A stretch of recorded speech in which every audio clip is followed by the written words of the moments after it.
Hello बच्चों। आज हम लोग शुरू करने जा रहे हैं एक कैलकुलेशन देखते हैं सॉलिड हेमीस्फीयर के सेंटर ऑफ मास का कैलकुलेशन। अभी तक मैंने सेंटर ऑफ मास में बहुत चीजें करा दी हैं। अगर आपने मेरे प्रीवियस वीडियो नहीं देखे हैं तो उनको देखिए। कुछ बॉडीज के कैलकुलेशन कराने के पीछे जो मेरा एम है वो ये है कि आप उसमें इन्वॉल्व मैथमेटिक्स को समझ सकें। खासकर ये जो कैलकुलेशंस मैं करा रहा हूँ ये नीट के बच्चों के लिए नहीं है, ये आईआईटीज और जेईई मेंस के बच्चों के लिए है। नीट पे इसकी जरूरत नहीं पड़ती, तो नीट वाले बच्चे इसको स्किप कर सकते हैं इस वीडियो को।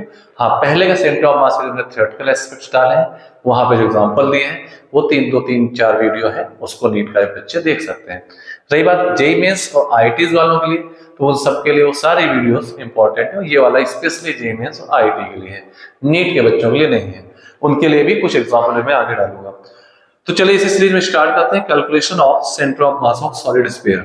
सॉलिड स्फीयर का centre of mass, solid hemisphere का, यानी कि हमारे पास एक स्फीयर है, हमें उसको क्या करना है, हाफ स्फीयर है उसका हेमीस्फीयर, उसका सेंटर ऑफ मास कैलकुलेट करना है। तो चलिए हम कैलकुलेट करते हैं।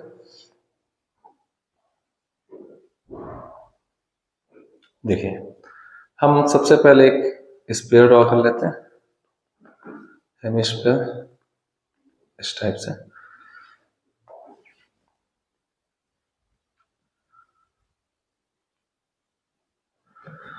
अब मैं आपको कुछ इसका 3D व्यू दिखाता हूँ, जिस टाइप से होगा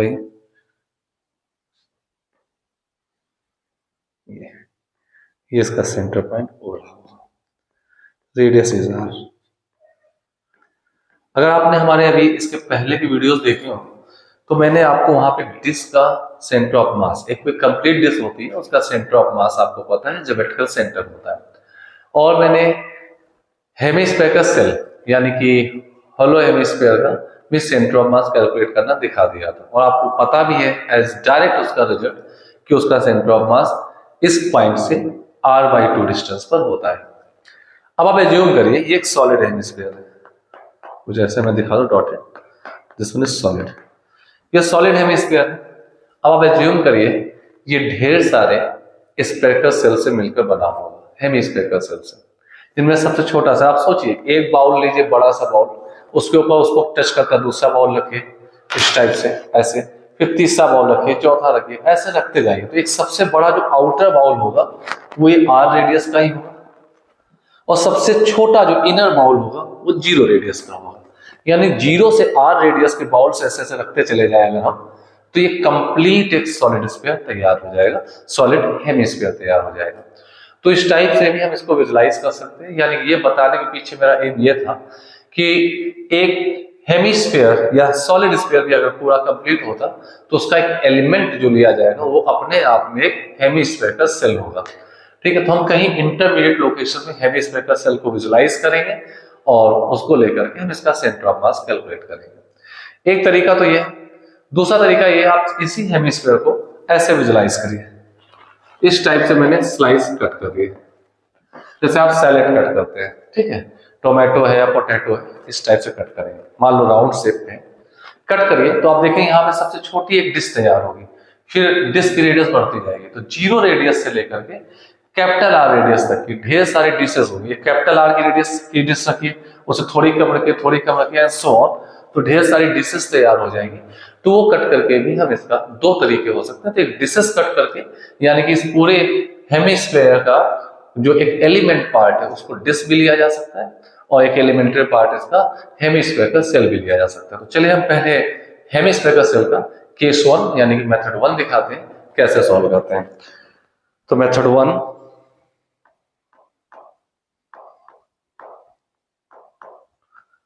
मेथड 1, तो सबसे पहले हम क्या करते हैं, यहां पर ऐसा मान लेते हैं, let us suppose, colour change कर देता हूं,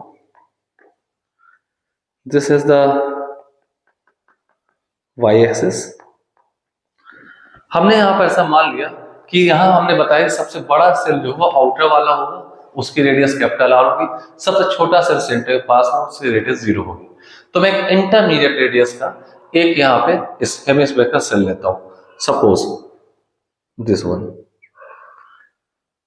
इस टाइप से, ये यहां से y डिस्टेंस पर था, ये डिस्टेंस भी वाई लेंगे, यानी वाई रेडियस का। तो if this is Y, so this is also Y, Y इसकी रेडियस होगी। ये हेमिस्फीयर का सेल, और इसकी थिकनेस कुछ ले ली इस टाइप से, कुछ थिकनेस भी ले लेंगे ऐसे। ये वाई पे एक डी वाई थिकनेस ले ली हमने, दिस वन विजुलाइज कीजिए। ये आपके सामने बाउल आ चुका है, दिस वन ऐसे ये बाउल आ चुका है, ठीक है। इसकी रेडियस आर है, ये हेमिस्फीयर का सेल है। अब आपको पता है सबसे पहले हमें ये जो बाउल निकल के आया, मुझे इसका मास मेजर करना, जो एलिमेंट्री पार्ट है। तो क्योंकि ये सॉलिड स्फीयर था, तो मैं ऐसा मान लेता हूं, लेट डेंसिटी रो कांस्टेंट है, ये दी हुई है। तो सबसे पहले हम देखेंगे इस हेमिस्फीयर सेल का वॉल्यूम कितना होगा, डीवी। तो डीवी आपके पास आएगा, डीवी वॉल्यूम क्या होगा, हेमिस्फीयर सेल का आउटर सरफेस एरिया, और इसकी रेडियस वाई है, तो आउटर सरफेस एरिया हो जाएगा आपके पास 2 pi y square. 4 pi are square पूरा होता है और हाफ है तो 2 पाई वाई स्क्वायर। मेटेरियल की थिकनेस डी वाई, तो इसका मल्टीप्लाई कर दिया, फिर वॉल्यूम आ चुका है। अगर मैं डीएम देखूं तो 2 pi y square into d y volume में, अगर डेंसिटी का मल्टीप्लाई कर दो तो यहाँ पर डीएम आ चुका है, ये डीएम आ गया है, ठीक है। इस हेमिस्फीयर सेल का मास। अब आपको पता है जब किसी बॉडी का सेंटर ऑफ मास कैलकुलेट करते हैं तो उसके एलिमेंट्री पार्ट जो होता है उसका मास डीएम यूज करते हैं, उस एलिमेंट्री पार्ट के सेंटर ऑफ मास के कोऑर्डिनेट को एक्स कॉमा वाई मानते हैं। तो हमें देखना है इस हेमिस्फीयर का सेल जिसको मैंने एज ए एलिमेंट लिया है, this is the element of body, element as a element assume किया है, इसका सेंटर ऑफ मास कहां होगा। तो अगर हम इसका सेंटर ऑफ मास देखना चाहे तो देखिए यहां पर कहीं आएगा, आपको पता है इसका सेंटर ऑफ मास होता है सीएम ऑफ एलिमेंट, ये यहां से रेडियस के हाफ पर होता है, दिस इज वाई बाई 2। तो अगर मैं कहूं यहां से यहां तक इसकी टोटल रेडियस वाई थी, तो इस बॉडी का ये जो एलिमेंट लिया है मैंने, एलिमेंट मींस हेमिस्फीयर का सेल जो आया है उसका सेंटर ऑफ मास यहां से वाई बाई 2 पर होगा। तो इस पॉइंट के कोऑर्डिनेट जो होंगे एक्स कॉमा वाई जो हम यहाँ यूज करते हैं वो 0 कॉमा वाई बाई 2 होंगे, ठीक है। स्टैंडर्ड वर्ड मैंने लिखा है coordinate of centre of mass of element X comma Y, X plus 0, Y को प्लेस में वाई बाई 2 रखा जाएगा। क्लियर है। अब आपको पता है कि सारे सेल्स होंगे, सबके सेंटर ऑफ मास यहीं इसी लाइन पर होंगे, तो इस पूरे सॉलिड हेमिस्फीयर का सेंटर ऑफ मास भी इसी लाइन पर होगा, यानी उसके पास सिर्फ और सिर्फ वाई कोऑर्डिनेट होगा, एक्स कोऑर्डिनेट नहीं होगा। इस पॉइंट को मैं ओरिजिन मान लो तो हमें वाईसीएम ही निकालना, तो चलिए वाईसीएम कैलकुलेट कर लेते हैं। वाईसीएम फॉर्मूला होगा integration Y DM upon integration DM under limits, integration Y DM, Y means Y by 2, DM means DM आपके पास इस एलिमेंट का मास होगा, एलिमेंट का मास है 2 pi y square into d y into rho upon integration 2 pi y square into d y into rho. ये आप पास आ चुका है। लिमिट्स कहां से कहां तक होगी, आप सोचे सबसे छोटा सेल जो होगा वाई की वैल्यू जो होगी, सबसे छोटा सेल यहां सेंटर के पास होगा, उसकी रेडियस 0 होगी, और वाई की लिमिट सबसे बड़े सेल यानी आउटर सेल जो होगा उसकी रेडियस r होगी। तो 0 टू कैपिटल R लिमिट लगी हुई है, 0 टू कैपिटल R। तो आप बहुत जगह 2 पाई कांस्टेंट बाहर चला जाएगा, यहां से 1/2 बाहर आ चुका है, और रो भी कैंसिल हो जाएगा, 1/2 integration Y cube D Y upon integration Y square D Y, limit 0 से R, 0 टू R, 0 से R लिमिट होगी। चलिए इसको सॉल्व कर लेते हैं।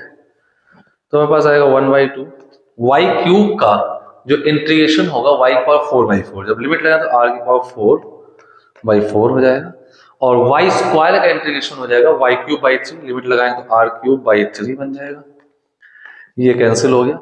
This implies that YCM 3R/8 पर होगा, यानी कि सॉलिड हेमिस्फीयर का जो सेंटर ऑफ मास है वो यहां से 3R/8 डिस्टेंस पर होगा। मैं फिर से एक डायग्राम दिखा देता हूं, ये रेडियस है,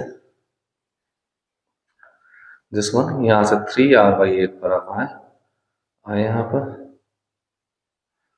रुक जाए भाई, this one is 3r/8, this is the CM and this is your result if the radius of whole sphere was r। तो ये आपका रिजल्ट आ चुका है। ये एक तरीका है जिसमें कि हमने एक स्फीयर, सॉलिड स्फीयर का जो एलिमेंट्री पार्ट लिया, that is the spherical shell. चाहे वो कंप्लीट स्फीयर की बात कर ले तो भी स्पेक्ट्रल सेल ले सकते थे, और हेमिस्फीयर की बात करें तो भी हेमिस्फीयर का सेल लिया जा सकता था। एक और तरीका दिखा रहा हूं, वो भी दिखाने के पीछे हमारा एम आपकी मैथमेटिक्स, जो हमारी 10+2 तक में अच्छी मैथमेटिक्स रिक्वायर्ड होती है, उसको देखना कि एलिमेंट कैसे लिए जाए। तो चलिए एक दूसरा पार्ट भी आपको दिखाते हैं। Next method 2। मेथड 2, आप सोचिए अगर आपके पास मैं 3D व्यू नहीं दिखाता, सिर्फ 2D व्यू दिखाऊं, एक हेमिस्फीयर है, सॉलिड हेमिस्फीयर है, अगर इसको मैं ऐसे ढेर सारे इस टाइप से कट कर दूं तो आप देखेंगे ढेर सारी डिशेस तैयार हो जा रही हैं आपके पास, जिनमें से इधर ये देखिए सबसे छोटी डिश ये आएगी और सबसे बड़ी रेडियस की आएगी। इसको सिमेट्रिकली मैं कैसे लाइन ड्रॉ कर देता हूँ, तो सबसे छोटी रेडियस यहाँ होगी और सबसे बड़ी रेडियस इस डिश की होगी। तो यहाँ पे सबसे छोटी रेडियस 0 की आएगी और सबसे बड़ी रेडियस ये आपके पास आ जाएगी, ठीक है, आर की।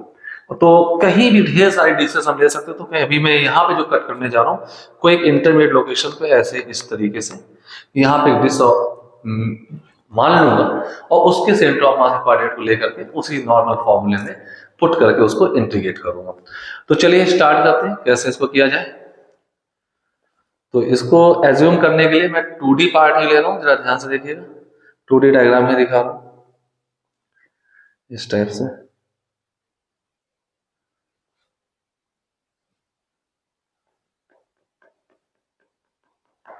इसको मैंने यहाँ पे ओरिजिन मान लिया, ये रेफरेंस लाइन एक्स एक्सिस है, ये वाई एक्सिस है। इसको 2D फ्रेम में मानेंगे, सॉलिड हेमिस्फीयर है, राइट, रेडियस इज आर। अब मैंने क्या किया, यहाँ पे एक एंगुलर एलिमेंट ले से हम एक डिश दिखाएंगे। सपोज रेफरेंस लाइन से थीटा एंगल पर हमने एक डी थीटा एलिमेंट ले लिया, ये डी थीटा एलिमेंट लिया। तो आप देखेंगे यहाँ पे एक ऐसी एक डिश कट कर जाएगी, दिस वन, ये एक डिश कट होगी, ये इस टाइप से जो मैंने एलिमेंट लिया था ये ऐसे कुछ एक डिश आ चुकी है। ये इसका बैक साइड कुछ ऐसे जाएगा, उस डिस्क का सेंटर ये ओ डैश होगा और उसकी रेडियस जो होगी डिस्क की, that is this small R, ठीक है, this is also small R, ठीक है। तो सबसे पहले मैं आपको डिस्क दिखाऊं यहाँ पर कुछ इस टाइप से, इसकी रेडियस स्मॉल आर होगी,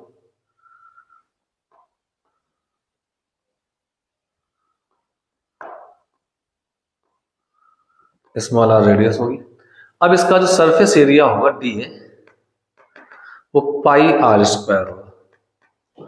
मैं मान लेता हूं ये जो स्फीयर था हेमिस्फीयर, इसका मास m था, ठीक है, इसका surface area pi are square होगा। अब मुझे इसकी थिकनेस देखनी है, इसकी थिकनेस क्या होगी, इफ दिस डिस्टेंस r, एक डायग्राम में और दिखा देता हूं, this is and this one and this one, ये एक डायग्राम और दिखा रहा हूं। तो आप देखेंगे ये पॉइंट O है, ये O डैश पॉइंट है जो डिस्क का सेंटर है, this is O dash, this is O and this is radius यहां तक R।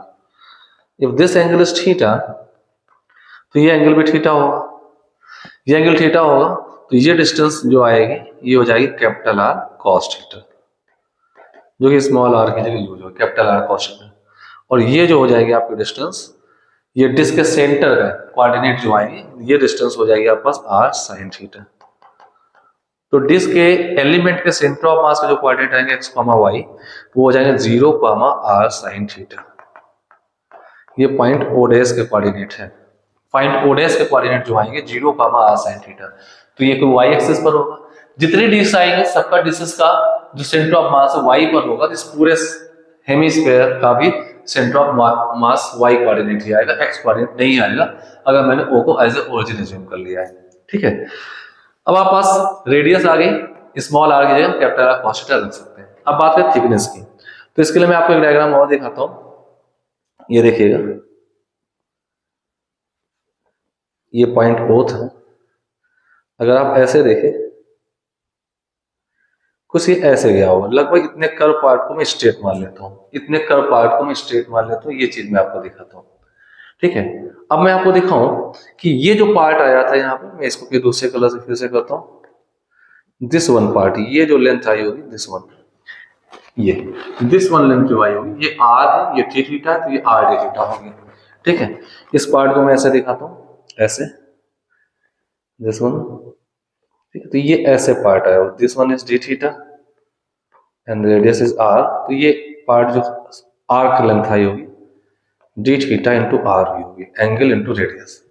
ठीक है, तो ये पार्ट अगर मैं इसको जूम करके दिखाऊं, this one is R D theta, मुझे चाहिए थिकनेस ऑफ दिस, ये चाहिए, और ये आपके पास जो जा रहा था ये इस टाइप से। अब मैं इसको दिखाऊं,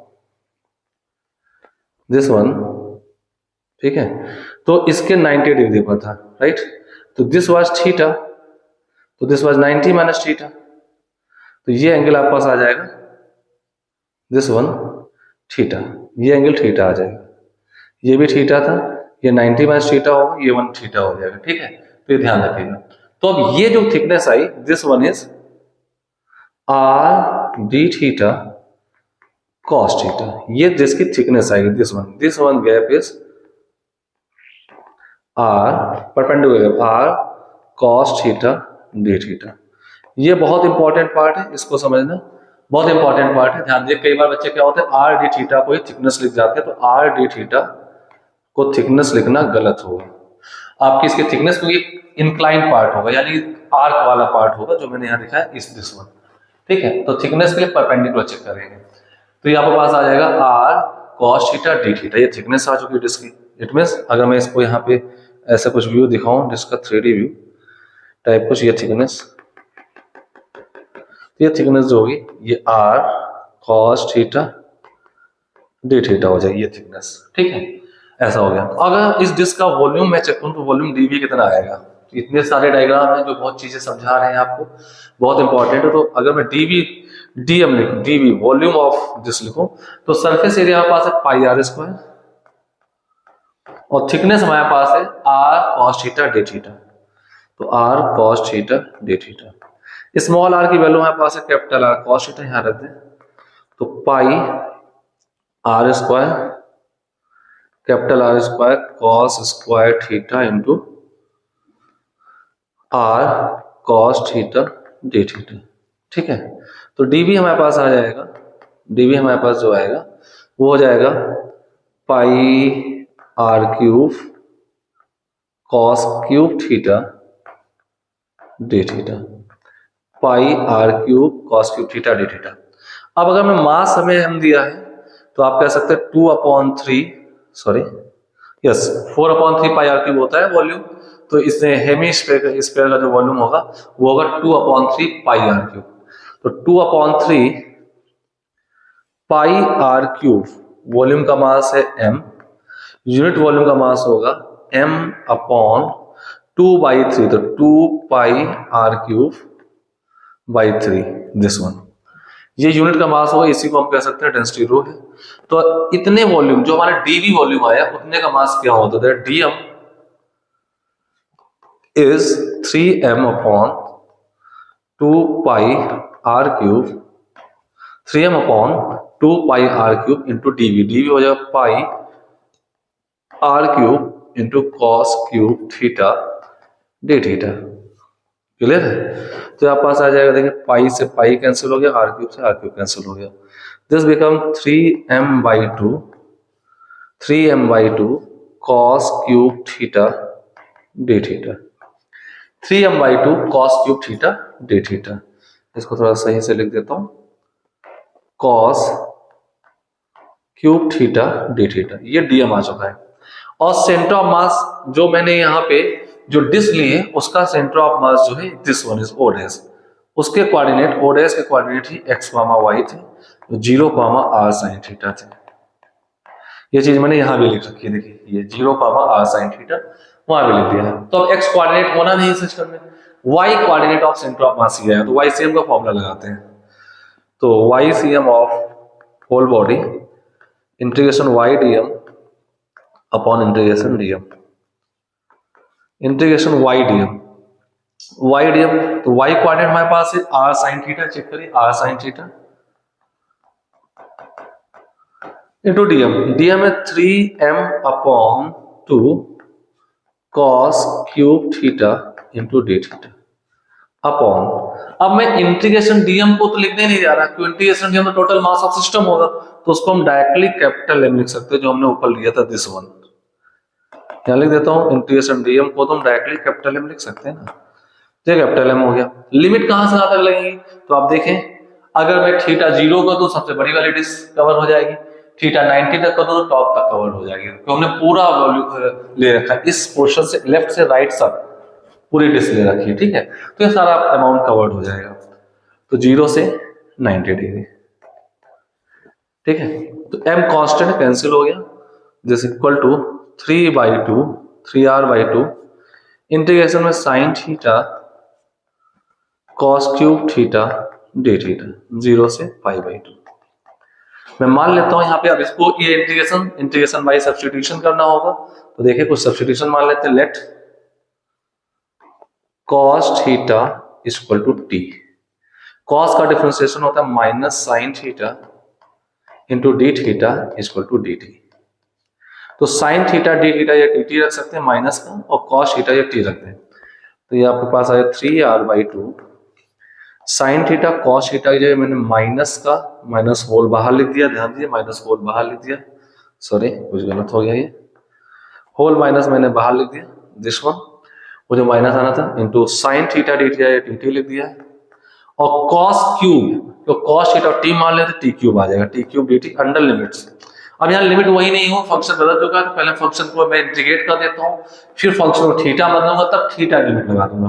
तो चलिए देखते हैं, तो माइनस 3r/2 t क्यूब का इंटीग्रेशन होगा t पावर 4/4, ठीक है, लिमिट सप्लाई, तो माइनस 3r/8, 4 को मैंने बाहर ले लिया, माइनस 3r/8 t को मैंने ले दिया cos थीटा,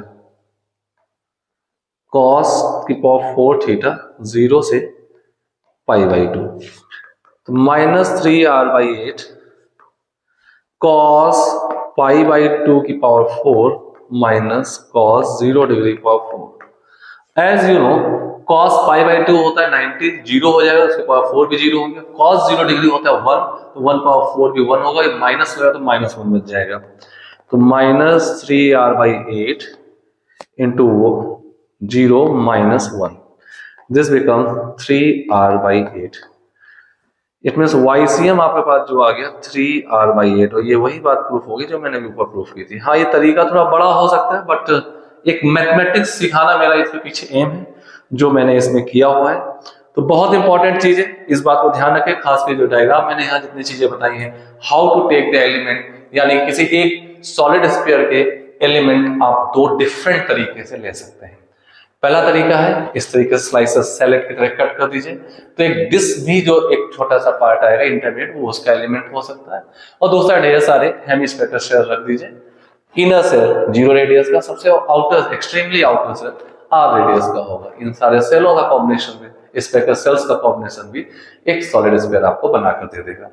तो आपने इस मैथमेटिक्स में, इससे कुछ फिजिक्स में कुछ भी सीखा है तो प्लीज कमेंट जरूर करिए, और मैं कोशिश करूंगा कि मैक्सिमम अच्छी चीजें जो आपको बहुत से कॉमन टॉपिक में यूज होती हैं वो भी आपको सिखाई जाती हैं। Keep on watching, stay tuned, बहुत सी चीजें आने वाली हैं। आप अपने कमेंट्स जरूर करें और अपने फ्रेंड्स के साथ शेयर करें। आपका कोई भी टाइम नहीं बर्बाद होने दूंगा, ये मेरी गारंटी है। अगर आप जो पॉइंट लेकर आए हैं वही कोर थिंग आपको मिलेगी, ओनली टीचिंग नथिंग एल्स, ठीक है। तो प्लीज अपने दोस्तों के साथ भी शेयर करें और कमेंट करके जरूर बताएं आपको ये चीजें कैसे लगी। Okay, thank you.